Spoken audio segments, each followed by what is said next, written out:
Good evening everybody.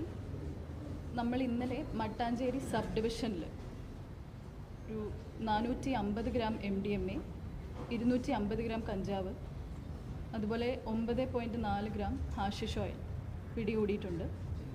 അപ്പോൾ ഇത് CP സാറിൻ്റെ, കമ്മീഷണർ സാറിൻ്റെ പ്രത്യേക നിർദ്ദേശപ്രകാരം ACP മട്ടാഞ്ചേരി സ്റ്റേഷനിലെ ഇൻസ്പെക്ടറും SI ആൻഡ് ടീം, പിന്നെ നാർക്കോട്ടിക് സെല്ലിൻ്റെ ടീമിൻ്റെ സഹായത്തോടു കൂടിയാണ് നമ്മൾ ഇത്രയും ഡിറ്റക്ഷൻ ചെയ്തത്. അപ്പം നമ്മൾ പ്രധാനമായിട്ടൊരു കേസുള്ളത് 298 ഗ്രാം MDMA പിടിച്ചതാണ്.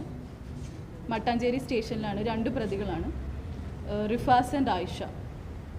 അപ്പം ഇതൊരു രഹസ്യവിവരത്തിൻ്റെ അടിസ്ഥാനത്തിലാണ്. ബാക്കിയുള്ള കേസുകളും ഫോർട്ട് കൊച്ചിയിലൊരു കേസുണ്ട്, അത് 13 ഗ്രാം MDMA ആണ്. ബാക്കി പള്ളുരുത്തിയിൽ ഏകദേശം 108 ഗ്രാം